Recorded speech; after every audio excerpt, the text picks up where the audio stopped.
ويعلمهم الكتاب কোরআন হাদিস ইসলামী বই সবকিছু। 3 নম্বর কাজ হলো তাজকিয়া করা। 3 নম্বর কাজ হলো ويعلمهم الكتاب কোরআন হাদিস ইসলামী আকীদা তাফসীর ফিকহ এইগুলো শিখিয়ে দাও। ওয়াল হিকমা 4 নম্বরে হিকমত শেখা। হিকমতের ব্যাখ্যা হলো কোরআন আর সুন্নাহ যে জ্ঞান পাওয়া যায় এগুলো বাস্তবিক প্রশিক্ষণ। হিকমতের আরেক ব্যাখ্যা হলো দ্বীন কায়েমের কৌশল। কিভাবে দ্বীন কায়েম করা যায়, ইসলাম প্রতিষ্ঠা করা যায়, মানুষের ভিতরে ঈমান ছড়ানো যায়, ইসলামী রাষ্ট্র কিভাবে গঠন করা যায়, সমাজ থেকে কিভাবে কুফর দূর করা যায়, এই কৌশল শেখা, এটার নাম হিকমত। হিকমতের আরেক ব্যাখ্যা হল বিজ্ঞান। আধুনিক জ্ঞান বিজ্ঞান শেখা এটাও এর অন্তর্ভুক্ত। শিক্ষক ভালো হতে হবে, নাস্তিকের কাছে পড়া যাবে না, বেঈমানের কাছে পড়া যাবে না। আস্তিক বৈজ্ঞানিক পৃথিবীতে অভাব নেই, যারা আল্লাহ বিশ্বাসী এবং বৈজ্ঞানিক। ইসলামের মূল মানে বিজ্ঞানের মূল কোরআন থেকে নেওয়া হয়েছে, ইসলামী বই থেকে নেওয়া হয়েছে, নবীদের কথা থেকে নেওয়া হয়েছে। বিজ্ঞানের মূল সূত্র এসেছে আল্লাহ তাআলার বাণী থেকে। সুবহানাল্লাহ। ইয়াসিন ওয়াল কুরআনিল হাকীম, বিজ্ঞানময় কোরআন। এই হিকমতের 1 নম্বর ব্যাখ্যা হলো হাদিস শেখানো। 2 নম্বর ব্যাখ্যা হলো কোরআন আর সুন্নাহর আমলগুলোর প্র্যাকটিক্যাল ট্রেনিং দেওয়া, প্রশিক্ষণ দেওয়া। 3 নম্বর ব্যাখ্যা হলো সমাজে, দেশে, বিশ্বে ইসলাম কায়েম করা, দ্বীন কায়েম করা কৌশল শেখানো। 4 নম্বর ব্যাখ্যা হলো আধুনিক জ্ঞান বিজ্ঞান শেখানো। তাহলে এই 4টি কাজ নবীওয়ালা কাজ। 1 নম্বরে কোরআনের তেলাওয়াত শুনিয়ে দাও, 2 নম্বরে তাজকিয়া করা, 3 নম্বরে কোরআনের শিক্ষা দেওয়া। প্রথম হলো তেলাওয়াত, আর এটা তেলাওয়াত না, কোরআনের অনুবাদ, কোরআনের ব্যাখ্যা, এবং কোরআন থেকে যে মাসআলা বের হয় সেগুলো বের করা। 4 নম্বর কাজ হিকমত শেখানো। হিকমত শেখানো। আল্লাহ তাআলা আমাদের বোঝার তৌফিক দান করে। এই 4টা কাজ করতে হলে আলেম হতে হবে। সাধারণ ইমামরা এই 4টা কাজ তেমন একটা করতে পারে না, কিছু কিছু পারবে, কোন কোন পয়েন্টে সে পারবে, কোন কোন পয়েন্টে সে পারবে। এই জন্য মাদ্রাসা দরকার। মাশাআল্লাহ, এখানে মাদ্রাসা, এই মাদ্রাসা যেন আরো বড় হয়, এটা যেন আরো সুন্দর হয়, এখানে যেন বিল্ডিং হয়, এই ফিকির আপনাদের এলাকাবাসীর করতে হবে। এবং মাদ্রাসা নিয়ে এলাকার সকল বংশ, গোষ্ঠী, পাড়া, দল, মত এক থাকতে হবে। আমরা গোষ্ঠীগত দ্বন্দ্ব আছে ওখানে থাকবে, মাদ্রাসার বেলায় সবাই এক, তাহলে মাদ্রাসার উন্নয়ন হবে। এই যুগে মাদ্রাসায় পড়া, পড়ানো, ছাত্র দেওয়া, এই 3টাই জিহাদের মতো কঠিন কাজ। মাদ্রাসা যে পড়ায় অনেক ত্যাগ করে তারপরে পড়ায়, এটা না করে সে অন্য পেশায় গেলে আরো বেশি ইনকাম, কিন্তু যায় না, আল্লাহর মহব্বতে যায় না, রাসূল সাল্লাল্লাহু আলাইহি ওয়াসাল্লামের মহব্বতে যায় না, কোরআন আর সুন্নাহর মহব্বতে যায় না।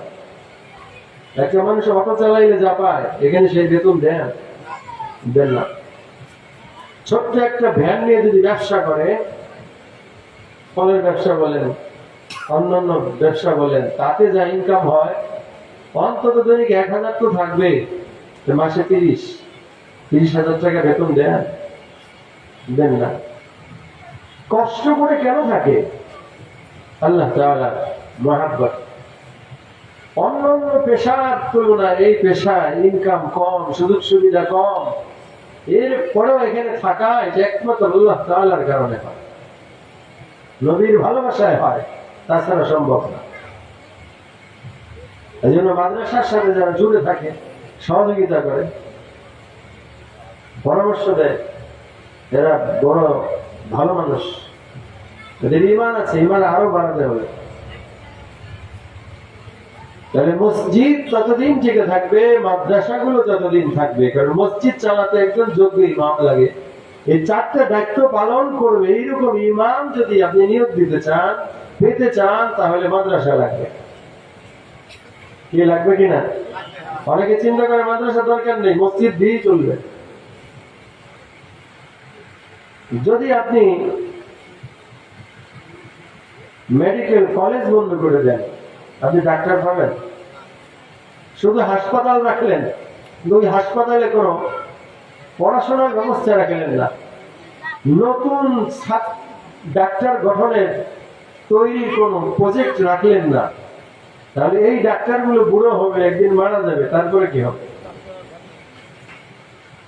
হাসপাতাল টিকিয়ে রাখতে হলে মেডিকেল কলেজ লাগবে, লাগবে কি লাগবে না?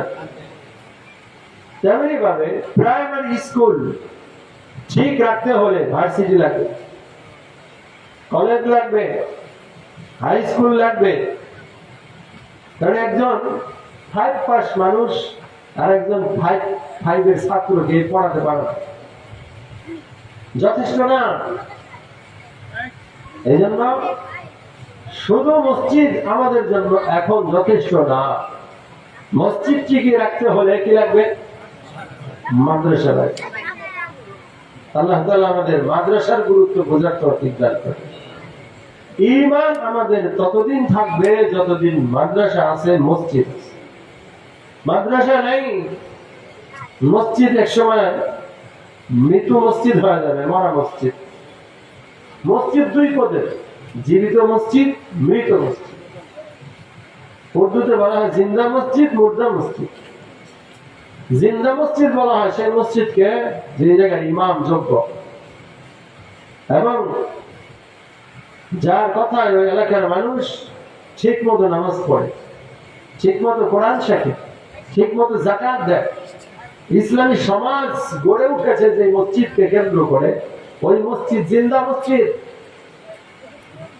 যে মসজিদের মুসল্লিরা ইমানে পাকা, তাকওয়ায় পাকা, সুদের কারবার করে না, ঘুষের কারবার করে না, বেপরদা বেহায়াপনায় জড়ায় না, এই মসজিদ হলো জিন্দা মসজিদ।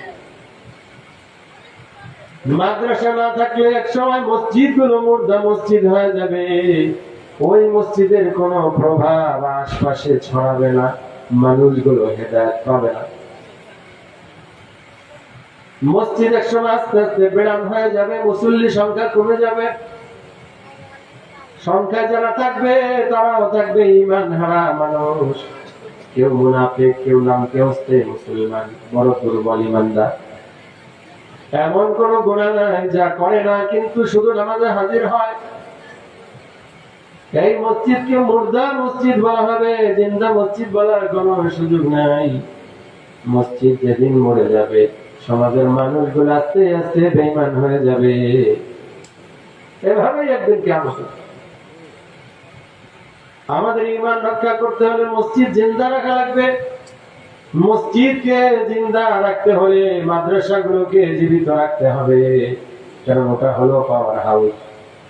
ওই জায়গা থেকে যোগ্য যোগ্য আলেম যখন তৈরি হবে, ওই আলেমেরা আমাদের মসজিদের যখন ইমাম হবে, ওই ইমামদের মাধ্যমে আমরা সঠিক ইসলাম যখন জানতে পারবো। এই যে মূল নবীদের 4টি কাজ, এই 4টি কাজ যখন তাদের মাধ্যমে এলাকায় ছড়িয়ে পড়বে, আমাদের ঈমান ততদিন পর্যন্ত বেঁচে থাকবে। ঈমান অনেকে চিন্তা করে হুজুর দরকার নেই, আমি তো মাশাআল্লাহ জানাজা পড়াইতে পারি, আমি মোটামুটি সূরা 4-5টা মুখস্থ করেছি, ইমামতিও করতে পারি। আচ্ছা, এটা কি ঠিক হবে? কথা বলেন না কেন?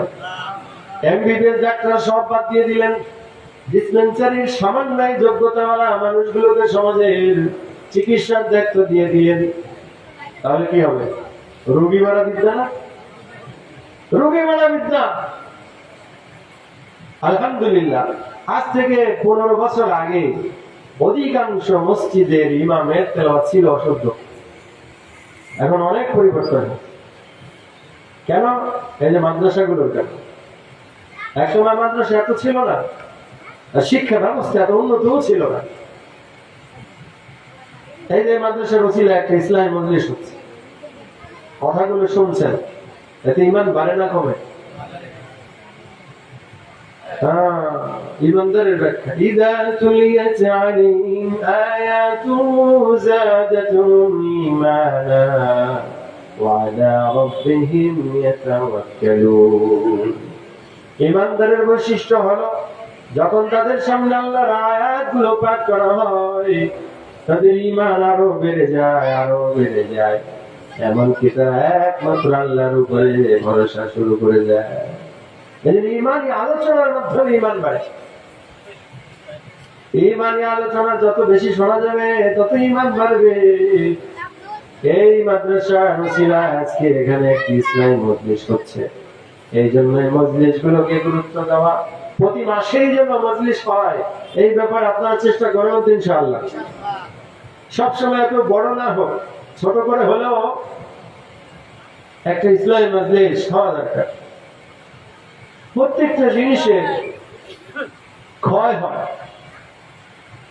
সকালবেলা যে পোশাকটা সুন্দর করে ধোয়া, বুলু দেওয়া, ইস্ত্রি করা, এত সুন্দর দেখা যায়, সুঘ্রাণ বের হয়, কোনো ময়লা নাই, ঘাম নাই, কিন্তু ওটা পরে আপনি চেকের হাত দিয়েছিলেন, মাত্র 2 ঘন্টা বাজারে ছিলেন, এরপরে বাসায় ফিরে আসলেন, জামাটা কি আগের মতো আছে? নেই। রাত্রিবেলা ঘুমের আগে সুন্দর করে ব্রাশ করেছেন, মেসওয়াক করেছেন, খেলাল করেছেন, দাঁত একদম পরিষ্কার, কোথাও ময়লা নাই, দুর্গন্ধ কোনো কিছু নাই, রাত্রিবেলা ঘুমিয়েছেন। ফজরের সময় যখন ওঠেন, 1 নম্বরে মুখে দুর্গন্ধ, 2 নম্বরে দাঁতে বিভিন্ন ময়লা লেগে গেছে। পরিষ্কার জিনিস পরিষ্কার থাকে না। এই মসজিদটা সুন্দর করে ফ্লোর ঝাড়ু দেন, এরপরে একটা নেকড়া ভিজিয়ে, ছালা ভিজিয়ে মুছা দেন, বালুর কণা নাই, কিছু নাই।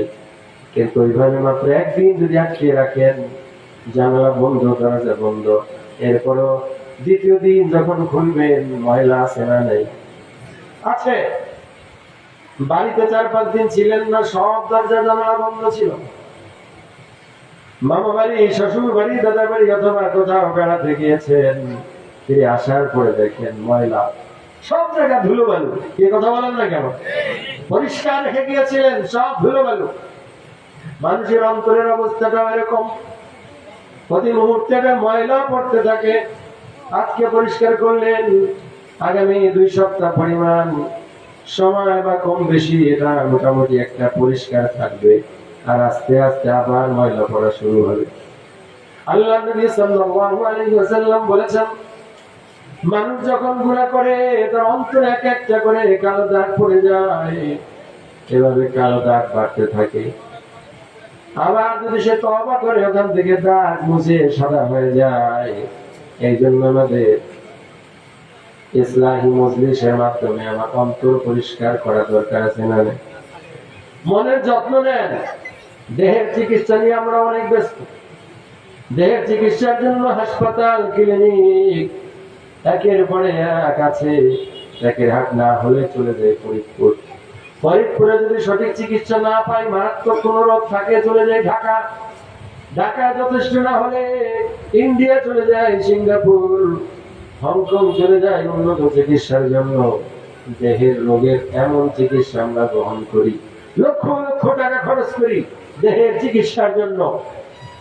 কিন্তু আল্লাহ তাআলা 1 নম্বরে বলেছেন, মনের চিকিৎসা করো। উলাইকাল্লাযীনা ইমতাহানাল্লাহু কুলুবাহুম লিত্তাকওয়া সাহাবায়ে কেরামের ব্যাপারে আল্লাহ বলেন উলাইকাল্লাযীন, তারা তো সেই লোকেরা ইমতাহানাল্লাহ, আল্লাহ পরীক্ষা নিয়েছেন কুলুবাহুম, যাদের অন্তরকে, লিত্তাকওয়া, তাকওয়ার সাবজেক্ট, আল্লাহর ভয়ের সাবজেক্টে সাহাবায়ে কেরাম সবাই এ প্লাস বললেন, 100 পায়ে পাস করেছেন। সুবহানাল্লাহ। কোরআনের ভিতরে আল্লাহ বলেছেন قد أفلح من تزكى وذكر اسم ربه فصلى, সেই সফল, he is the successful, সেই সফল, তাযাক্কা, যে নিজে নিজে ভালো হয়ে যায়, قد أفلح, সেই সফল হয়, মান তাযাক্কা, যে নিজে নিজেই নিজের তাজকিয়া করে, আত্মসংশোধন করে নেয়। গুনাহগুলো অধিকাংশই আমাদের জানা আছে। মদ খাওয়া হারাম আমরা জানি কিনা? সুদ খাওয়া হারাম এটাও জানি, ঘুষের লেনদেন করা হারাম এটাও জানি, মানুষের উপরে জুলুম করা হারাম এটাও জানি, জোর জবরদস্তি করে কারো জায়গা জমি ভিটামাটি কোনো কিছু দখল করা এটাও গুনাহ আমরা জানি, মিথ্যা কথা বলা গুনাহ আমরা জানি, চোখের গুনাহ, কানের গুনাহ, মুখের গুনাহ, অঙ্গ এবং অন্তরের গুনাহ সম্পর্কে আমরা জানি। অধিকাংশ হালাল হারাম সম্পর্কে আমাদের জ্ঞান আছে। এই জন্য আল্লাহ তাআলা বলেছেন قد أفلح من تزكى, সেই সফল হয়ে যাবে যে নিজে নিজে ভালো হয়ে যাবে। যে জিনিসগুলো আল্লাহ করতে নিষেধ করেছেন এই জিনিসগুলো আমি করব না, নিজেকে যদি এইভাবে আমি ভালো বানাতে পারি তাহলে আমি সফল হয়ে গেলাম। অন্যায় আল্লাহ তাআলা বলেছেন فألهمها فجورها وتقواها قد أفلح من زكاها وقد خاب من دساها। আল্লাহ মানুষের অন্তরে দুই ধরনের জিনিস ইনস্টল করে দিয়েছেন। ভালো কাজ করারও ক্ষমতা আছে, বাসনা আছে, খারাপ কাজ করারও ক্ষমতা আছে, বাসনা আছে। قد أفلح من زكاها, কিন্তু আল্লাহর ভয় নিয়ে, আখিরাতের ভয় ধারণ করে যে নিজের মনকে পবিত্র রাখবে সেই সফল হয়ে যাবে। আল্লাহ পাওয়ার দিয়েছেন, তুমি কন্ট্রোল করে ভালো থাকতে পারবা। এই কন্ট্রোলিং পাওয়ার আল্লাহ আমাদেরকে দিয়েছেন। এই পাওয়ার না দিলে তিনি বলতেন না নিজে নিজে ভালো হয়ে যাও, কি বলতেন? কথা বললেন না কেন? এই ক্ষমতা আল্লাহ আমাদের দিয়েছেন, গুনাহ ছেড়ে দাও, ভালো হয়ে যাও। গুনার দিকে পা বাড়াবে না, হাত বাড়াবে না, চোখ দিবে না, গুনার কথা কান দিয়ে শুনবে না, মুখ দিয়ে বলবে না, অন্তরে গুনার কথা নিয়ে কোনো চিন্তা করবে না। ইয়ালামু খাইনাতাল আয়ুনি ওয়া মা তুখফিস সুদূর, আল্লাহ তাআলা চোখের গুনাহ সম্পর্কে জানেন, মনের গোপন গুনাহ সম্পর্কেও জানেন।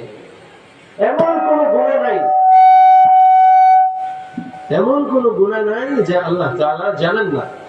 এজন্য আমরা নিজেরা ভালো হয়ে যাব, এই নিয়ত আছে তো ইনশাআল্লাহ। হ্যাঁ, আরে ভাই পীরের মুরিদ হলেন, পীর বলল ভালো হয়ে যাও, আর আপনি পোশাক পরিবর্তন করলেন কিন্তু মন পরিবর্তন করলেন না। পীর তো আর গায়েব জানে না। আপনি গোপনে গুনাহ করেন কিন্তু পীর জানে না। এই জন্য আপনাকে আল্লাহ আদেশ দিয়েছেন যে নিজে নিজে ভালো থাকে সেই সফল। কাজ কি আসবে? 1 নম্বরে নিজে ভালো হতে হবে।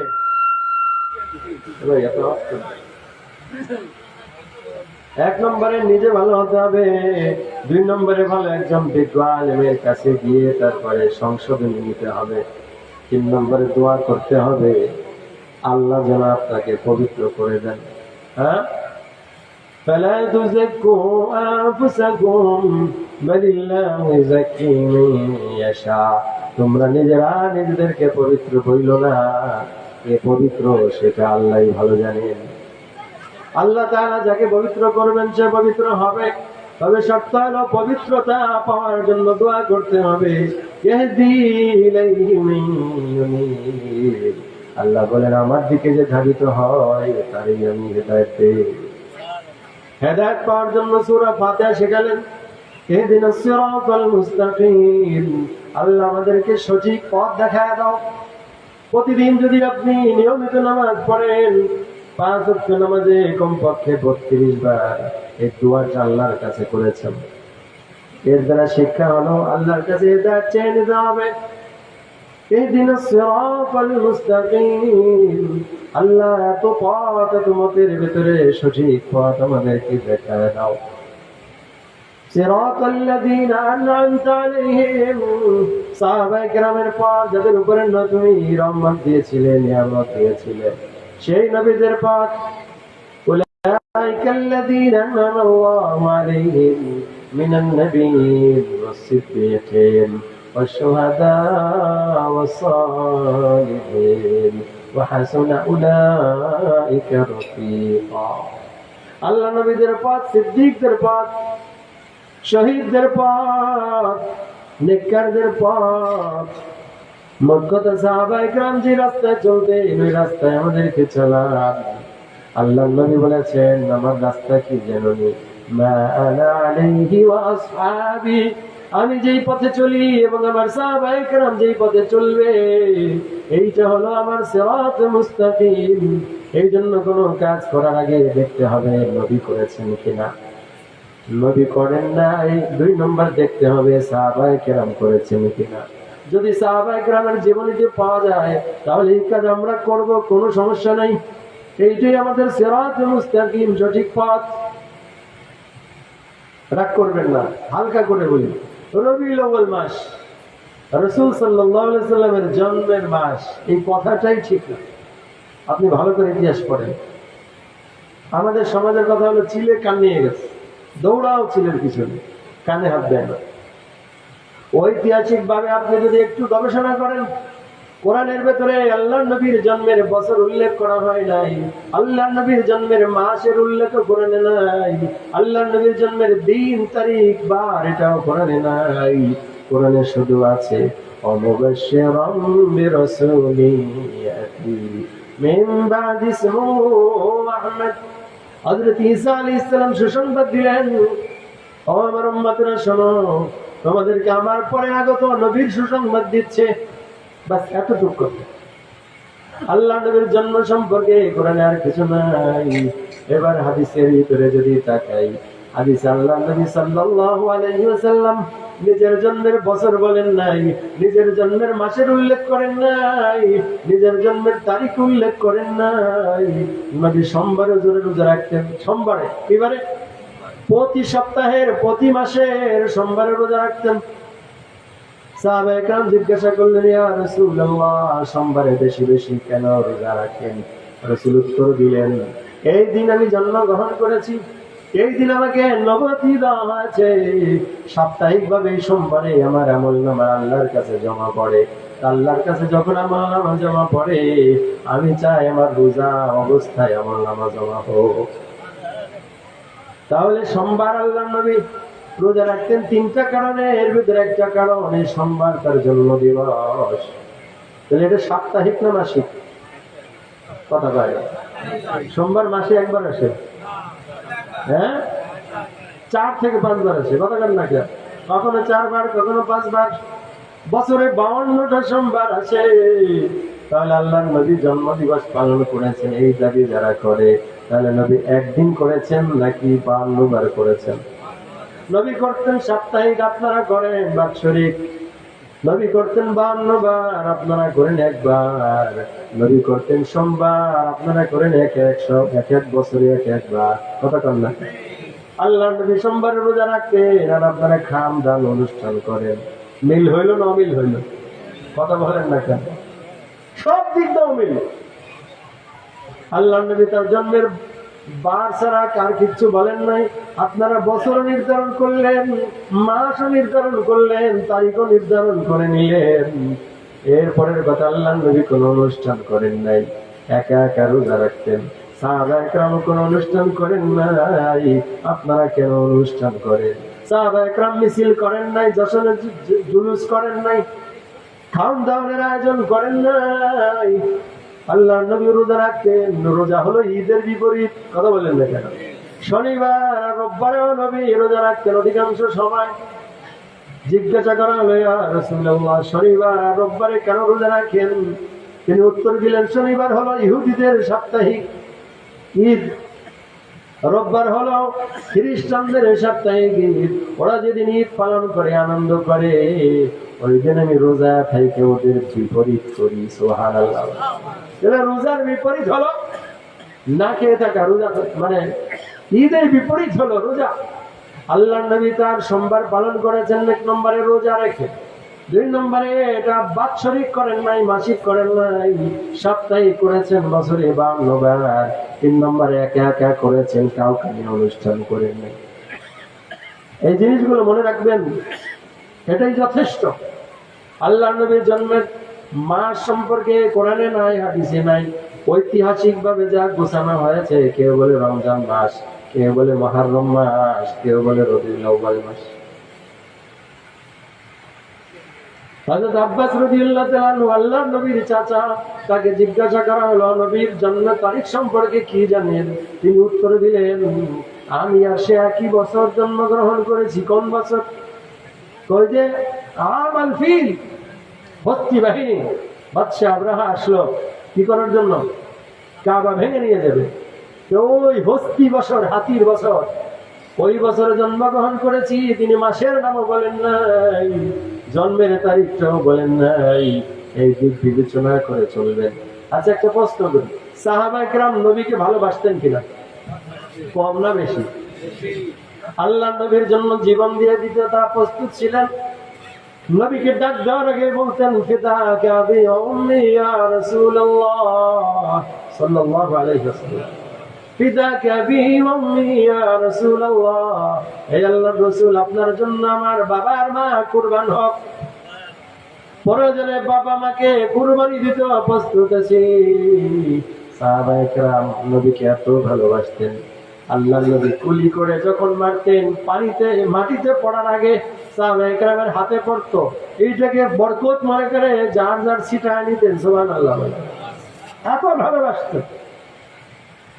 আল্লাহর নবীর নির্দেশে জিহাদে গিয়ে জীবন দিয়ে দিতেন। যে সাহাবায়ে কেরাম আল্লাহর নবীর মহব্বতে যারা হিজরত করেছেন, আল্লাহর নবীর মহব্বতে যারা জীবন দিয়েছেন, আহত হয়েছেন, শহীদ হয়েছেন, ঘর বাড়ি সব ছেড়েছেন, তাদের চেয়ে বেশি মহব্বত কি আমরা করতে পারি?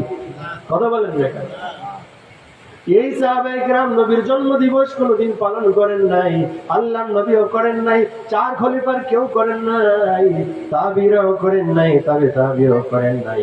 আল্লাহর নবীর ইন্তেকালের 600 বছর পর ইরাকের এক বাদশা প্রথম শুরু করলো। তার যুক্তি কি?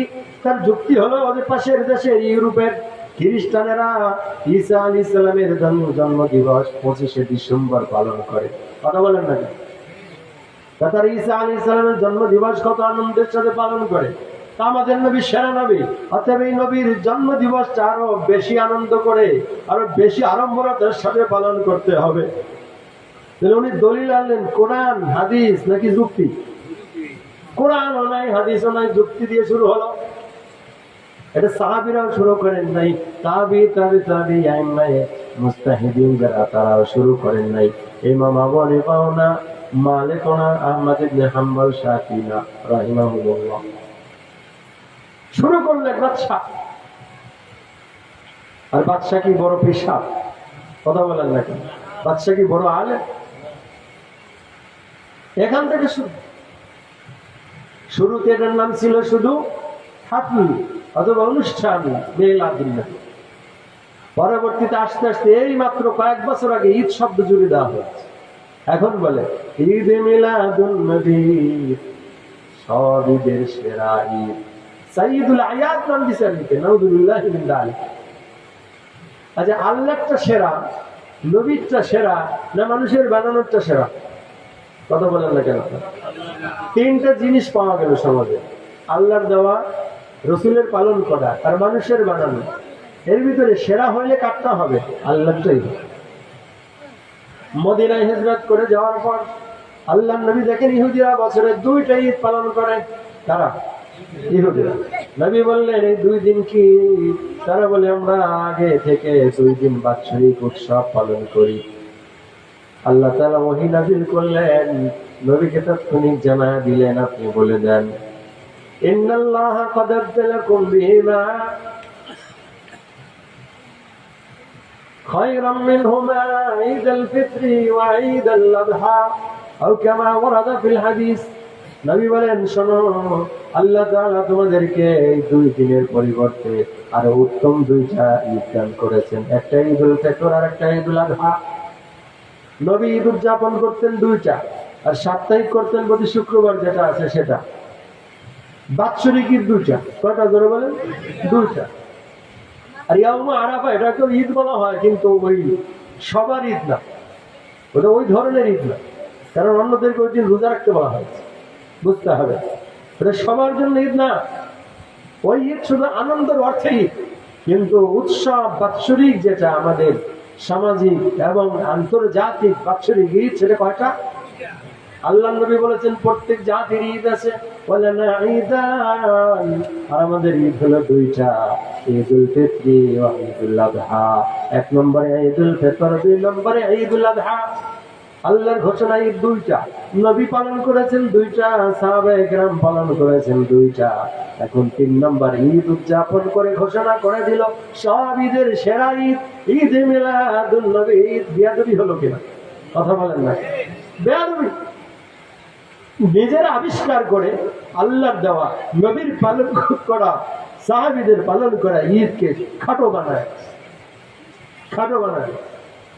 আল্লাহ তাআলা আমাদের বুঝার তৌফিক দান করেন। তাহলে নবীর ভালোবাসা কিসে? সাহাবায়ে কেরাম বুঝেছেন নবীর ভালোবাসা কিসের মধ্যে? নবীর ভালোবাসা ওই চারটা কাজ করো। এক নম্বরে হলো কোরআন শেখো, দুই নম্বরে কোরআন প্রতিষ্ঠা করো, ঠিক কিনা জোরে কর। কোরআনের সমাজ গড়ার জন্য সাহাবায়ে কেরাম দাওয়াত দিয়েছেন, সাহাবায়ে কেরাম তালিমের কাজ করেছেন, সাহাবায়ে কেরাম তাজকিয়ার কাজ করেছেন, সাহাবায়ে কেরাম জিহাদের কাজ করেছেন, ঠিক কিনা জোরে।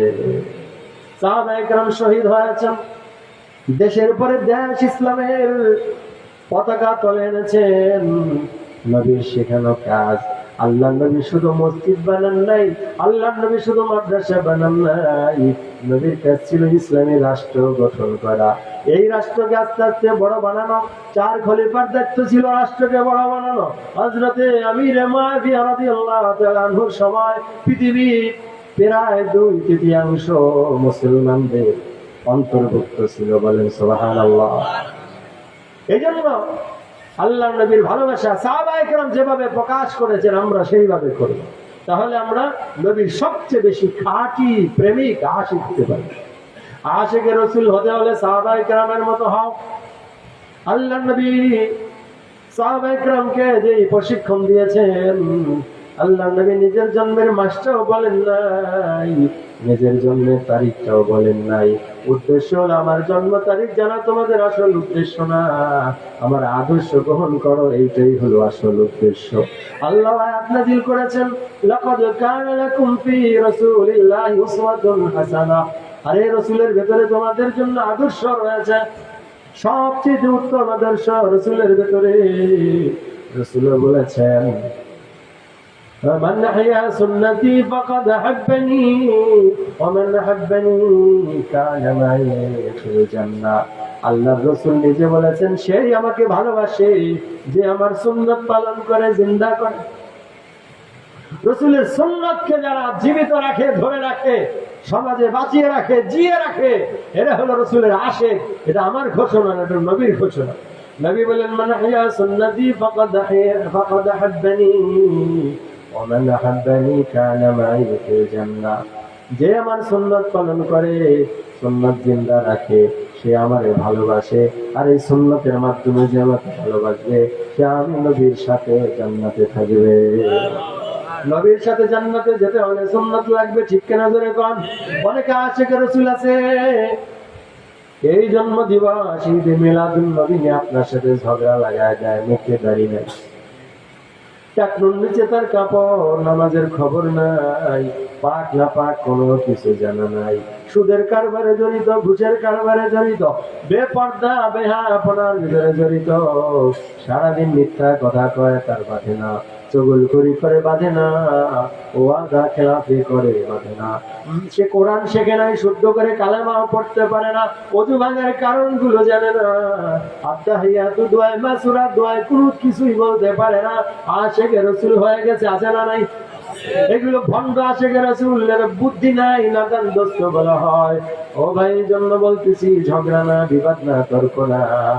সাহাবীরা যেইভাবে ইসলাম গ্রহণ করেছেন, আল্লাহ নবীর আদর্শ গ্রহণ করে নবীর আসল আশিক হয়েছেন, আমাদেরকে ওই রকম আশিক হতে হবে। ঠিক কেন ধরে বলেন? আশিকে রাসূল সেই লোক যার ভিতরে নবীর সুন্নাত আছে, নবীর আদর্শ আছে, নবীর কাজগুলো যারা করে তারাই আসল আশিক। সাহাবীদের চেয়ে বেশি ভালোবাসা হতে পারে না। সমান সমান হতে হলে আমিনু কামা আমানান নাস, সাহাবীরা যেমন ইমানদার ছিল তোমরা মন ইমানদার হও। বাইনামা তুম বিমিসলি মা আমাতুম বিহি ফাকাদ ইত্তাদাউ। আল্লাহ কোরআনে ডাক দিয়ে সাহাবায়ে কেরাম কি বলেন? ও সাহাবায়ে কেরাম, পরবর্তীরা যদি তোমাদের মতো ইমানদার হয়, তোমাদের মতো ঈমান আনে, যেমন আমল করছে এমন আমল করে, তাহলে তারা হেদায়েত পাবে। হেদায়েত পেতে হলে সাহাবীদের নমুনায়, সাহাবীদের সিস্টেমে আমাদেরকে চলতে হবে। ঠিক কিনা জোরে কান? সাহাবায়ে কেরাম কোনদিন জন্মদিবস পালন করেন নাই, মৃত্যু দিবসও পালন করেন নাই, অতএব আমরাও করব না। ঠিক আছে না? নাই কথা কন না কেন? আল্লাহ নবীর নাম শুনলে দুরূদ পড়ব, সাল্লাল্লাহু আলাইহি ওয়াসাল্লাম। নবীর জীবনী পড়ব, নবীর আদর্শ গ্রহণ করব, বছরে 365 দিন নবীর শেখানো নামাজ পড়ব, নবীর শেখানো কোরআন পড়ব, নবীর শেখানো তাকওয়ার উপরে চলব, হালাল হারাম বাছাই করে চলব, কাউকে ধোঁকা দেব না, গুনাহ করব না। এটা হলো নবীর আসল আশিক। ঠিক কেন করে কর? আশিকে তো চলে না, দিলের ভিতরে মহব্বত থাকলে তার পেট গ্রহণ করে। কবি বলতেছে, وتعصي الإله وتظهر حبه وهذا في القياس بديع لو كان حبك صادقا لأطعته فإن المحب لمن يحب مطيع। কবি বলে, শোনো, তুমি আল্লাহকে মানো না, নবীকে মানো না, অথচ তাদের মহব্বতের দাবি করো, এটা তো মিথ্যা কথা। কারণ যে যাকে ভালোবাসে সে তার অনুসরণ করে। দুই বন্ধু দেখবেন এমন খ্যাতি, এক পদের টি শার্ট, এক পদের প্যান্ট, এক পদের ক্যাপ, আছে না? দুই বান্ধবী এক পদের বোরকা পরে, এক পদের থ্রি পিস পরে, এক পদের জুতা কেনে। কারণ কি? মহব্বত। নবীর মহব্বতে নবীর পোশাক গ্রহণ করতে হবে, নবীর নামাজ, নবীর রোজা, নবীর তাজকিয়া, নবীর তালিম, নবীর তারবিয়াত, নবীর জিহাদ, সবকিছু গ্রহণ করতে হবে। ঠিক কেনা ধরে বলে? সমাজে এক শ্রেণীর মানুষ আছে, নবীর দাওয়াত নেবে, নবীর তালিম নিবে, নবীর তাজকিয়া নিবে, কিন্তু নবীর জিহাদ নিতে রাজি না। আছে না? কথা কম না? সুরমা লাগায়, আতর লাগায়, দাড়ি লাগায়, পাগড়ি লাগায়, জুব্বা লাগায়, বাবরি রাখে, হ্যাঁ, মিসওয়াক করে, দান করে, তাহাজ্জুদ পড়ে, সব ঠিক আছে। জিহাদের কথা তার সামনে বললে শরীরে গরম হয়ে যায়, চুলকানি শুরু হয়ে যায়, অ্যালার্জি শুরু হয়ে যায়। আছে না নাই? এই মানুষগুলো নবীর জীবনী ঠিক মতো পড়ে না।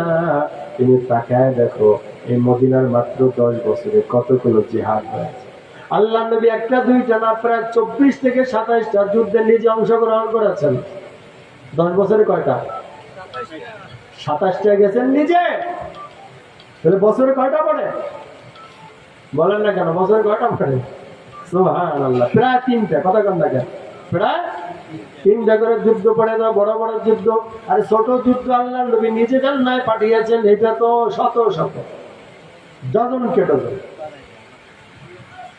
জিহাদ করা আল্লাহ নবীর জীবনের বড় একটা অংশ ছিল, জিহাদ করা সাহাবায়ে কেরামের জীবনের বড় একটা অংশ ছিল। এক এক সাহাবীর জীবনীতে প্রথমে নাম লেখা হয়, এরপরে বাবার নাম, এরপরে ইসলাম কবে গ্রহণ করেছে, 4 নম্বরে লেখা হয় কয়টা জিহাদে অংশগ্রহণ করেছে। ওয়া শাহিদাল বাদর, শাহিদাল খান্দক, শাহিদাল উহুদ। আল্লাহ নবীর সাথে বদরে উপস্থিত ছিল। সাহাবীর বড় একটা টাইটেল, সুবহানাল্লাহ বলেন। সাহাবায়ে কেরামের পরিচয় জীবনীতে নাম ঠিকানার পরেই লেখা হয় ইসলাম গ্রহণ কবে করলো। এরপরে যে পয়েন্ট সেটা লেখা হয় নবীর সাথে কয়টা যুদ্ধে অংশগ্রহণ করে। জিহাদ করা সাহাবায়ে কেরামের নেশা ছিল, জিহাদ করা সাহাবায়ে কেরামের বড় স্বপ্ন ছিল। শহীদ হওয়া সাহাবায়ে কেরামের এমন স্বপ্ন ছিল, মোনাজাতে দোয়া করে আমরা তো মাল চাই, কি কথা কান লাগে, গাড়ি চাই, বাড়ি চাই, ব্যবসার উন্নতি চাই। সাহাবায়ে কেরাম বলতেন আল্লাহুম্মা রযুকনা শাহাদাতান ফি সাবিলিক, আল্লাহ তোমার রাস্তায় আমাদেরকে শহীদ বানায় না। সুবহানাল্লাহ বলেন। আরে ভাই, জিহাদ কিসের জন্য? জুলুমের বিরুদ্ধে দাঁড়ানোকে জিহাদ বলা হয়, অসামাজিকতার বিরুদ্ধে দাঁড়ানোকে জিহাদ বলা হয়, শিরকের বিরুদ্ধে দাঁড়ানোকে জিহাদ বলা হয়, কুফরের বিরুদ্ধে দাঁড়ানোকে জিহাদ বলা হয়, দ্বীন কায়েমের জন্য কাজ করাকে জিহাদ বলা হয়। যে জালেমরা মুসলমান রাষ্ট্র আক্রমণ করবে তাদের বিরুদ্ধে ব্যবস্থা নেওয়াকে জিহাদ বলা হয়। এই জিহাদ জুলুমের জন্য না, জুলুম থামানোর জন্য। এই জিহাদ সন্ত্রাসীগিরি করার জন্য না, সন্ত্রাসীদের জবাব দেওয়ার জন্য। ঠিক কেনা জোরে কও। জুলুমের সমাজে জিহাদের মাধ্যমে আল্লাহর নবী ইনসাফ ভিত্তিক যে রাষ্ট্র কায়েম করেছিলেন, এটার নাম জিহাদ। জিহাদ চিনতে হলে নবীর জীবনী দেখতে হবে। এই মদিনা রাষ্ট্র এমনি এমনি আসে নাই, দাওয়াতও ছিল, তালিমও ছিল, তাজকিয়াও ছিল, আর বড় একটা ব্যাপার ছিল জিহাদ। ঠিক কেন ধরে কর। এই জন্য শুধুমাত্র নরম নরম দিয়ে ইসলাম প্রতিষ্ঠা হবে না। খানকায় পীর, ময়দানে বীর। এই ময়দান বলতে শুধু দাওয়াতের ময়দান না, শুধু তালিমের ময়দান না, শুধু রাজনীতির ময়দান না, আর একটা ময়দান আছে, সেই ময়দানের নাম কি? জিহাদের ময়দান। কোরআনের ভিতরে আয়াত আছে, অসংখ্য আয়াত। জিহাদের ফজিলত বলা হয়েছে, কোরআনে জিহাদের পদ্ধতি বলা হয়েছে, কোরআনে শহীদের মর্যাদা বলা হয়েছে, কোরআনে শহীদের জন্য আল্লাহ কি দিবেন তা বর্ণনা করা হয়েছে। জিহাদ না করলে কি শাস্তি কোরআনে বর্ণনা করা হয়েছে। এই জন্য জিহাদকে ছোটখাটো ইবাদত মনে করা যাবে না। যাকাতও যেমন ফরজ হয়, জিহাদও ফরজ হয়। জিহাদ কখন ফরজ? হ্যাঁ, ويكون الدين كله لله। পুরা পৃথিবীতে ইসলাম প্রতিষ্ঠার আগ পর্যন্ত জিহাদ চলবে। পৃথিবীতে যতদিন ইসলাম প্রতিষ্ঠিত না, ততদিন জিহাদ চলতে হবে। ফিতনা থাকবে না। ফিতনার 1 নম্বর ব্যাখ্যা হলো ইসলাম প্রতিষ্ঠিত না থাকা। ফিতনার 2 নম্বর ব্যাখ্যা হলো ইসলামী খেলাফত না থাকা। ফিতনার 3 নম্বর ব্যাখ্যা হলো সমাজে শিরিক থাকা। ফিতনার 4 নম্বর ব্যাখ্যা হলো মুসলমানরা নির্যাতিত থাকা। ফিতনার 5 নম্বর ব্যাখ্যা হলো কোন কাফের কর্তৃক মুসলমান রাষ্ট্র দখল করা থাকা।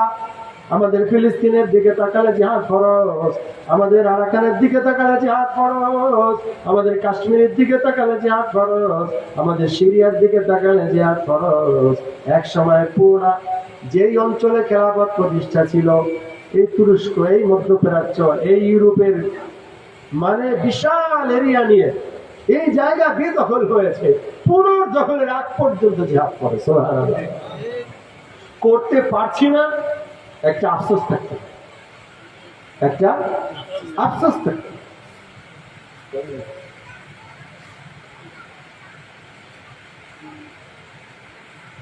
হাদিসের ভিতরে আল্লাহর নবী বলেন, মান লাম ইয়াকযু ওয়া লাম ইউহাদ্দিস নাফসাহু মাতা আলা শুবাতিন মিনাল নিফাক, আও কামা ক্বালা আলাইহিস সালাতু ওয়াস সালাম। যেই লোক জিহাদ করলো না, অর্থাৎ সুযোগ পায় না, ওয়ালাম ইউহাদ্দিস বিহি নাফসাহ, এবং এই জিহাদের ব্যাপারে নিজেকে প্রস্তুত রাখে নাই, মানসিকভাবে প্রস্তুত ছিল না, মাতা আলা শুবাতিন মিনাল নিফাক, এই লোকটা মারা যাবে মুনাফিক হইয়া। এই জন্য জিহাদ যদি আমার জীবদ্দশায় শুরু হয়ে যায়, তাহলে আমি শরীক হব, নিয়ত আছে ইনশাআল্লাহ। ইসলামের জন্য প্রয়োজনে জিহাদের নাম বই, নিয়ত থাকতে হবে, হাত নামা।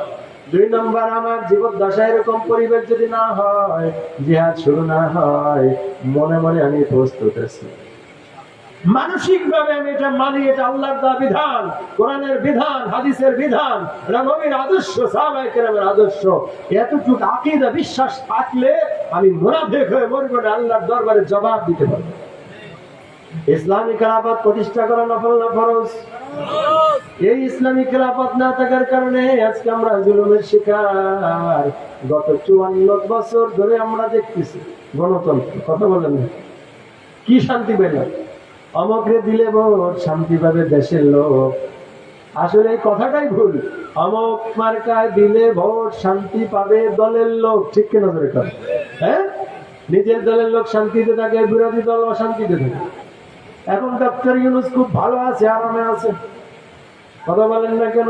আগে যারা ক্ষমতায় ছিল, যারা বড় কষ্টে আছে, দুঃখের ভেতরে আছে, কেউ জেলখানা, কেউ বা দেশের বাইরে, কি কথা বল না? আবার যারা ক্ষমতায় আসবে তারা আরামে থাকবে। 17 বছর পর্যন্ত বিএনপি নির্যাতিত, জামাত ইসলাম নির্যাতিত, অন্যান্য দল নির্যাতিত, হুজুররা নির্যাতিত, কথা কন্যা। এক দল ছিল খুব আরামে, আবার চেঞ্জ হয়ে গেছে, আবার সামনে চেঞ্জ হবে, কি হবে কিনা? কিন্তু আসলে শান্তি কবে পাইলাম? খুন খারাপি কমছে না বাড়ছে? জেনাবি বিচারি কমছে না বাড়ছে? মদ মাদকতা কমেছে না বেড়েছে? সুদের কারবার কমেছে না বেড়েছে? ঘুষের কারবার কমেছে না বেড়েছে? হাসপাতালে ঘুষ ছাড়া চিকিৎসা পাওয়া যায় না,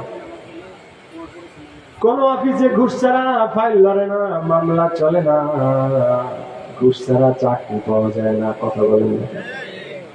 ঘুষ ছাড়া মেম্বারের কাছ থেকে কার্ড পর্যন্ত পাওয়া যায়, ঘুষ ছাড়া একটা সার্টিফিকেট পাওয়া যায় না। তাহলে আপনারা এই 54 বছরে আমাদেরকে কি দিয়েছেন? দুর্নীতিওয়ালা একটা সমাজ, খুনের একটা সমাজ, সন্ত্রাসীর একটা সমাজ, ছিনতাইয়ের একটা সমাজ, সুদ ভিত্তিক একটা সমাজ। কি কথা বলেন না কেন? মিথ্যা বললাম নাকি? নির্দিষ্ট কোন দলের কথা বলি নাই, যারা ছিলেন 54 বছরে সবার কথা বললাম। খুন বন্ধ করতে পারেন নাই, ধর্ষণের খবর আসে কিন্তু ধর্ষকের বিচার হয় না, খুনের সংবাদ পাই কিন্তু খুনির বিচার হয় না, দুর্নীতির সংবাদ পাই কিন্তু দুর্নীতিবাজের বিচার হয় না। কি হয়? কথা বলেন না কেন? আজকে সারা পৃথিবীতে 1 নম্বর শান্তির দেশ কোথায় জানেননি? আফগানিস্তান। কারণটা কি? খুনের কোনো সাহস নাই, খুনের বদলা খুন, ওখানে কোনো ঘুষ দেওয়া যায় না। পলিথিনের ব্যাগে লক্ষ লক্ষ টাকা নিয়ে যায়, সুবহানাল্লাহ বলে। পলিথিন তাও সাদা, দেখা যায় টাকার বান্ডিল নিয়ে যাচ্ছে, ওদিকে তাকানোর মতো চোখ নাই, ওদিকে হাত বাড়ানোর মতো হাত নাই, কেটে দেওয়া হবে। কথা বলেন না কেন? ইসলামের শান্তি যদি দেখতে হয় আফগানিস্তানে, দেখতে হবে। অনেক ইউটিউবার যায়, তারা ছড়ায় যে দেখেন কি শান্তি, একটা ধর্ষণ নেই, একটা খুন নেই, একটা অপহরণ নেই, একটা জবরদখল নেই, ঘুষের কোনো কারবার নেই। ভাঙ্গা সাইকেলে করে মন্ত্রী যায় মন্ত্রণালয়, কিসে করে? জোরে বলেন। ওখানে সবচেয়ে বড় বেতন মাত্র 20,000 টাকা। প্রধানমন্ত্রী যে প্রেসিডেন্ট, তার বেতন কত বলেন না রে ভাই? 20,000 টাকা। স্যান্ডেল ছিঁড়া থাকবে নাকি? প্লাস্টিকের চপ্পল পায়ে দিয়ে মন্ত্রীরা অফিস করে। আর আমাদের দেশে কি অবস্থা? আমলারা, সচিবরা, এমপি মন্ত্রীরা এক একটা আঙ্গুল ভুলে কলা গাছ না বট গাছ। কি কথা বলেন না কেন? হাজার হাজার কোটি টাকার কারবার। একজন ডাক্তার, সরকারি ডাক্তার, এই সমন্বয়কদের সাথে আতাত করতে চেয়েছিল 120 কোটি টাকা দিয়ে। সে একজন উপদেষ্টা হতে চায়, চিকিৎসা খাতে উপদেষ্টা হয় না? 120 কোটি টাকা একজন ডাক্তার রেডি করেছে, সরকারি ডাক্তার। কি পরিমাণ ইনকাম! একজন পিয়নের যদি 400 কোটি টাকা হয়, তাহলে অফিসারের কি হয়? আল্লাহ আমাদের বুঝার তৌফিক দান করে। এই জন্য বলি, শান্তি আমরা পেলাম না। মদিনা রাষ্ট্রে শান্তি ছিল, স্বর্ণের দোকানগুলো খোলা, কোন তালা ঝোলানো নাই, সিকিউরিটি গার্ড নেই, সিসি ক্যামেরা নাই। আজান হয়ে গেছে, দোকানদার ওইভাবে দোকান দেখে নামাজে চলে গেছে, কারণ এই দোকানে তাকানোর মতো কোনো মানুষ নেই। সুবহানাল্লাহ। ওমর ইবনে খাত্তাব চ্যালেঞ্জ ছড়ে দিয়েছিলেন, পুরা আরব মরুভূমি এপাশ থেকে ওপাশ একটা যুবতী সুন্দরী মেয়ে পাড়ি দিবে, তার দিকে বদ নজর দেওয়ার মতো স্পর্ধা কারণে এরকম একটা রাষ্ট্র কায়েম করা হয়েছিল। আজকে আমাদের বৃদ্ধাদেরকে ধর্ষণ করা হয়, আমাদের 5 বছর 3 বছরের শিশুদেরকে ধর্ষণ করা হয়। কি কথা বলেন না কেন? কেমন সমাজ পেয়েছি আমরা তথা কথিত গণতন্ত্রের মাধ্যমে। এখানে আমাদেরকে বিদেশিদের গোলাম বানানো হয়েছে, আমাদের উপরে হিন্দুয়ানি চাপিয়ে দেওয়া হয়েছে, আমাদেরকে আমেরিকা ইউরোপের সেই অসভ্যতা চাপিয়ে দেওয়া হয়েছে। আমাদেরকে ইসলাম পালন করতে দেওয়া হয় না, ইসলামের কথা বলতে দেওয়া হয় না, কোরআনের কথা বলতে দেওয়া হয় না। ঠিক কিনা ধরে বলে? ওয়াজ করতে গেলে সরকারের বিরুদ্ধে বলবেন, এ বলে কিনা? কোরআনের একটা বিষয় গোপন করা কবিরা গুনাহ। নবীরা সব বলেছেন, আলেমদের দেখতে সব বলে দেওয়া, কিন্তু আজকে সব বলবে।